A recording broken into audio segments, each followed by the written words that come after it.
We're continuing with this Moses story, and this one, we have gotten to the burning bush, the moment in Moses' life. We're going to be doing this larger story style with lots of interesting questions. Are you ready? I'm Pastor Brenda. As always, it's a pleasure, it's an honor to meet you here in this space. If you're liking this, please hit that like button, hit that subscribe button, and we'll see you around. So let's just begin. Exodus 3 is where this grand story is found, and we're going to look at all of it. Are you ready? One day Moses was tending the flock of his father-in-law Jethro, the priest of Midian. He led the flock far into the wilderness and came to Sinai, the mountain of God. There the angel of the Lord appeared to him in a blazing fire from the middle of a bush. Moses stared in amazement. Though the bush was engulfed in flames, it didn't burn up. "This is amazing," Moses said to himself. "Why isn't that bush burning up? I must go see it." Okay, first note I want to say is archaeologically, scholarly, we do not know where Mount Sinai is. Like, we know where the desert is, we know where the mountains are, but we don't know which mountain actually is Mount Sinai. There's tourists that would tell you differently, but I'm just going to say there's just not a consensus on which mountain is Mount Sinai. Just a little known fact here. And I also want to share with you the Midrash about this story. The Midrash is ancient Jewish commentary on their writings and on their rites and practices. So it's a commentary, and this is brilliant. The story is often considered a miracle that God performed to get Moses' attention. This fails to explain why God, who could split the sea, fashion pillars of fire, and make the sun stand still, would resort to something so trivial and undramatic to attract Moses' attention as to make a bush burn without being consumed. It's a cheap trick. Look more closely at the process of combustion. How long would you have to watch wood burn before you knew whether or not it was actually being consumed? Even dry kindling wood is not burned up for several minutes. This then would mean Moses would have had to watch the amazing sight closely for several minutes before he could possibly know whether there even was a miracle to watch. The burning bush was not a miracle. It was a test. God wanted to find out whether or not Moses could pay attention to something for more than a few minutes. When Moses did, God spoke. The trick is to pay attention to what is going on around you long enough to behold the miracle without falling asleep. To get the beautiful twist on a very popular story, and does it make you go, So I have a first conversation question for you. I hope you gathered with some of your friends, your small group, your family. This is a good one. What happens when you pay attention to God for more than a few minutes? How does your life change when you do slow down and notice what God is creating around you? It's good, right? Have that conversation together.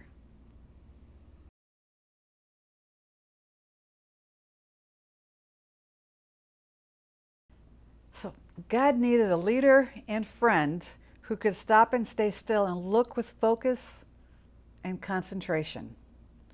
God needed someone who could really see. And God uses the flame to catch Moses' attention.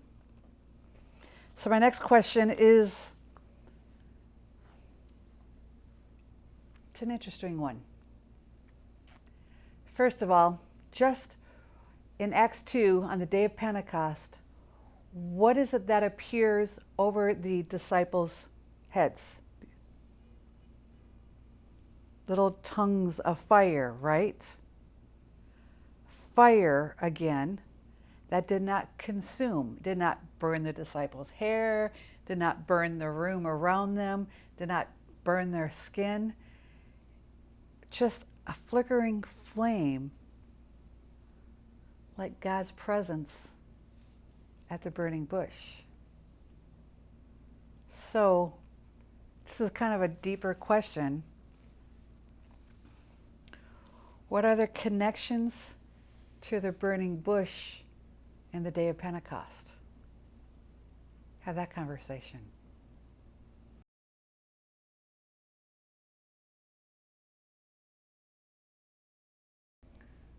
So I bet you've never thought of those thoughts before, right? Just where we go when we read the Bible here. So I'm going to fast forward a bit here to Exodus 19 in the story just to bring out a point here. When Moses gets the Israelites out of Egypt and they cross the Red Sea, he brings them back to Mount Sinai. Exodus 19, 1-2 says, exactly 2 months after the Israelites left Egypt, they arrived in the wilderness of Sinai. After breaking camp at Rephidim, they came to the wilderness of Sinai and set up camp there at the base of Mount Sinai. This makes sense to me. When you're leading, you want familiarity. You kind of want to know what's going on, and I got to lead these people. I know I met Jesus. I met God at Mount Sinai. I know there was a burning bush there. I had some direction. Let's just go in that direction, and maybe I'll know what to do next, right? When you're leading, you want the certainty that God is with you. And I know at Mount Sinai, I know that God is with me, so it's where we're going to go. I get this. Moses simply led the people to the place that led him to lead the people. Just that decision makes sense as a leader. Let's continue on. We're at verses 4-6 in Exodus 3. When the Lord saw Moses coming to take a closer look, God called to him from the middle of the bush, Moses, Moses. Here I am, Moses replied. Do not come any closer, the Lord warned. Take off your sandals, for you are standing on holy ground. I am the God of your father, the God of Abraham, the God of Isaac, and the God of Jacob. When Moses heard this, he covered his face because he was afraid to look at God. When Moses heard, I am the God of your father, then I am the God of Abraham, the God of Isaac, and the God of Jacob. Did this give Moses identity placement? This God spoke my name and said, I am the God of your father, your Hebrew father. And you are part of a larger story because I'm the God of Abraham, I'm the God of Isaac, and I am the God of Jacob. You belong here. This is your larger story, Moses. You have placement here. We've talked in previous episodes about this identity conflict Moses was constantly in and the struggle of that. And here, God is saying, I know you, and you belong here in this story. Can you imagine how Moses felt in that moment?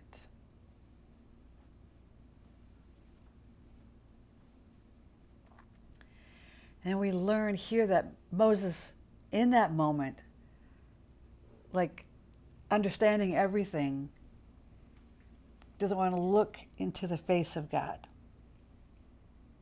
But we're going to find out next week how he does eventually ask to see the face of God. This is the growth of Moses. But if you know the whole Moses story, you know the growth of Moses is like this. It is one step forward, 2 steps back. We say that often here in this church because this is what we believe. This is what we believe growth looks like. And we see this too in the Moses story. Exodus 3, 7-11. Then the Lord told him, I have certainly seen the oppression of my people in Egypt. I have heard their cries of distress because of their harsh slave drivers. Yes, I'm aware of their suffering. So I have come down to rescue them from the power of the Egyptians and lead them out of Egypt into their own fertile and spacious land. It is a land flowing with milk and honey, the land where the Canaanites, Hittites, Amorites, Perizzites, Hivites, and Jebusites now live.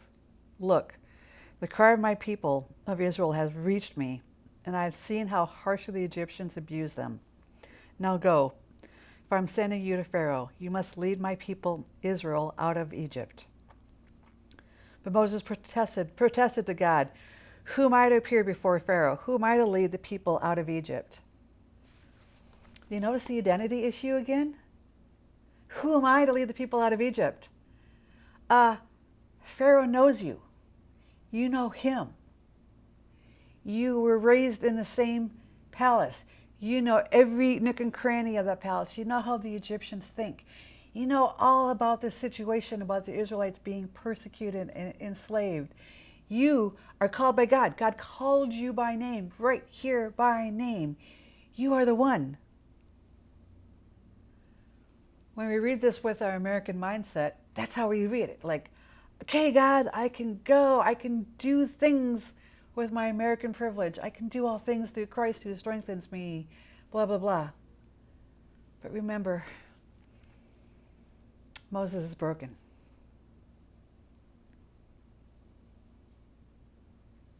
He doesn't see it. Identity conflicts does that. Desert experiences does that. When you struggle with, me, God, you think I can do that? Remember Moses here. You're in good company. Let's continue on. Verse 12. God answered, "I will be with you, and this is your sign that I am the one who has sent you. When you have brought the people out of Egypt, you will worship God at this very mountain."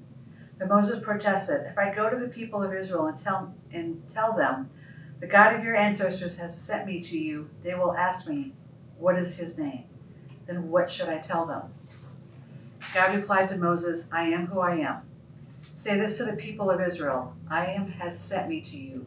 God also said to Moses, "Say this to the people of Israel, 'Yahweh, the God of your ancestors, the God of Abraham, the God of Isaac, and the God of Jacob, has sent me." Notice the God of placement here. "Has sent me to you. This is my eternal name, my name to remember for all generations. Now go and call together all the elders of Israel. Tell them, 'Yahweh, the God of your ancestors, the God of Abraham, Isaac, and Jacob,'" placement, "has appeared to me. He told me, 'I've been watching closely, and I see how the Egyptians are treating you. I promised to rescue you from your oppression in Egypt. I will lead you to a land flowing with milk and honey, the land where the Canaanites, Hittites, Amorites, Perizzites, Hivites, and Jebusites now live. The elders of Israel will accept your message. Then you and your elders must go to the king of Egypt and tell him, 'The Lord, the God of the Hebrews, has met with us. So please let us take a 3-day journey into the wilderness to offer sacrifices to the Lord our God. But I know that king of Egypt will not let you go unless a mighty hand forces him. So I will raise my hand and strike the Egyptians, performing all kinds of miracles among them. Then at last he will let you go. And I will cause the Egyptians to look favorably on you. They will give you gifts when you go, so you will not leave empty-handed. Every Israelite woman will ask for your articles of silver and gold and fine clothing from her Egyptian neighbors and from their foreign women in their houses. You will dress your sons and daughters with these, stripping the Egyptians of their wealth." When God calls, don't you want such details? I mean, I get the fear, I get the uncertainty, but then God is here speaking to you, and then you get the plan. Here is the plan. And look, the plan ends with wealth. Okay, I can say yes to this. But Moses is broken, and he protests again. This is Exodus 4 now, 1 through 16. But Moses protested again. "What if they won't believe me or listen to me? What if they say, 'The Lord has never appeared to you'?" Then the Lord asked him, "What is in your hand?" "A shepherd's staff," Moses replied. "Throw it down to the ground," the Lord told him. So Moses threw down the staff, and it turned into a snake. Moses jumped back. Then the Lord told him, "Reach out and grab its tail." So Moses reached out and grabbed it, and it turned back into a shepherd's staff in his hand. "Perform this sign," the Lord told him. "Then they will believe that the Lord, the God of their ancestors, the God of Abraham, the God of Isaac, and the God of Jacob," placement, "really has appeared to you." Then the Lord said to Moses, "Now put your hand inside your cloak." So Moses put his hand inside his cloak, and when he took it out again, his hand was white as snow with a severe skin disease. "Now put your hand back into your cloak," the Lord said. So Moses put his hand back in, and when he took it out again, it was as healthy as the rest of his body. The Lord said to Moses, "If they do not believe you and are not convinced by that first miraculous sign, they will be convinced by the second sign. And if they don't believe you or listen to you even after these two signs, then take some water from the Nile River and pour it onto the dry ground. When you do, the water from the Nile will turn into blood on the ground." Moses pleaded with the Lord, "Oh Lord, I'm not very good with words. I have never have been, I'm not now. Even though you have spoken to me, I get tongue-tied and my words get tangled." Then the Lord asked Moses, "Who makes a person's mouth? Who decides whether people speak or do not speak, hear or do not hear, see or do not see? Is it not I, the Lord? Now go. I will be with you as you speak, and I will instruct you in what to say." Then Moses again pleaded, "Lord, please send anyone else." Then the Lord became angry with Moses. "All right," he said. "What about your brother, Aaron the Levite? I know he speaks well, and look, he's on his way to meet you now. He'll be delighted to see you. Talk to him and put the words in his mouth. I will be with both of you as you speak, and I will instruct you both in what you do. Aaron will be your spokesman to the people. He will be your mouthpiece, and you will stand in the place of God for him, telling him what to say. And take the shepherd's staff with you, and use it to perform the miraculous signs I've shown you." Moses is broken. A staff turning into a snake was not enough proof. His hand being leprous and then healed again, that was not enough proof. Turning water into blood and then again being clean, that is not proof. It's broken. So when God says to you, and you go, "Me, God?" You're like, you're in good company with Moses. And the last thing Moses brings up is that he's a stutterer. Stuttering,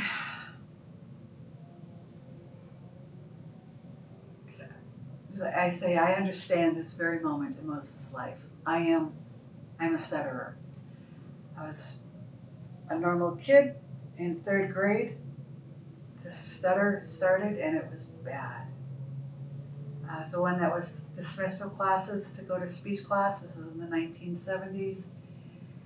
And I was the one when I was in junior high in the 1970s. I refused to go to speech classes because it wasn't helping. And I didn't want to be that student who was dismissed. But of course, by 6th grade, the stutter was so bad and I was so self-aware of it, I just shut up. I had very, very few friends, and self-hatred is my story until I was 15 and I became a Christian, and that's the whole story. But this stutter, it came up, it kept my life small. And then came the self-hatred. And then I fell in love with Jesus at 15, at 18. I started working in a church, and at 20, God called me into full-time ministry. A stutterer. And here I am before you, not stuttering. When God called me, I know this moment Moses had. I also know how people try to help me out of it. I think my speech therapist had good intentions. I wonder if the palace tried to help him out of this. I wonder if it just happened suddenly like it did for me in 3rd grade, if something traumatic happened, or if he just had it. I wonder if he was teased. I wonder if Moses kept his world small because of the stutter. I understand all of that. I also understand the moment when I knew I was called, and I knew I had to say yes to the call, even though I stuttered. And I remember the first time I taught teenagers at 18, but I was in 1984. I was my first time teaching in front of in big church, and I didn't stutter. And it's been 40 plus years. I still stutter. That's my husband. Usually when I'm very tired or very flustered or very mad, I still trip over my words, and there's a freezing of your tongue. There's an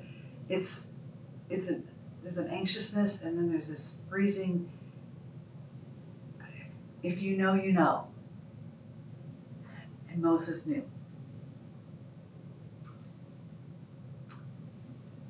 And we shared last week's video. In the desert time, sometimes you need a brother to come to you. And this is when Aaron came to Moses. I get it. But Moses eventually said yes. And we know the story. So I just want to end. I'm going to end here in verse 4:13, when Jethro just says, "Go in peace." And I wonder, Jethro, we shared in the last week's video, he's the Yoda of the hero story. He's that wise saint who lets Moses know who he is, welcomes him in, gives him an identity, gives him his daughter, gives him a grandson, gives him placement. And to have Jethro say to Moses, "Go in peace," coming from him, I know Moses believed him.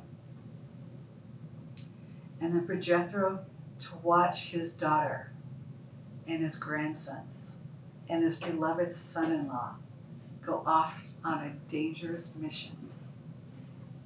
And he says, "Go in peace." That is peaceful. We need the wisdom of Yodas in our life, don't we?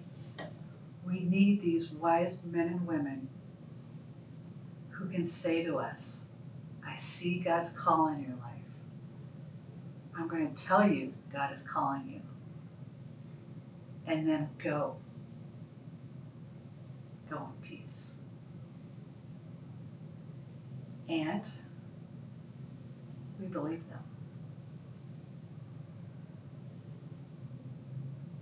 So this is the benediction for you. Again, who are those Yodas in your life? You need to thank them, and you need to listen to them. And whatever you're feeling, and you will feel this, that God is calling you to, and you've got all these excuses, say yes. You'll be surprised how large of a life you live. 40 plus years as a preacher with a stutter. This is a large life. May you also live a larger life. Amen.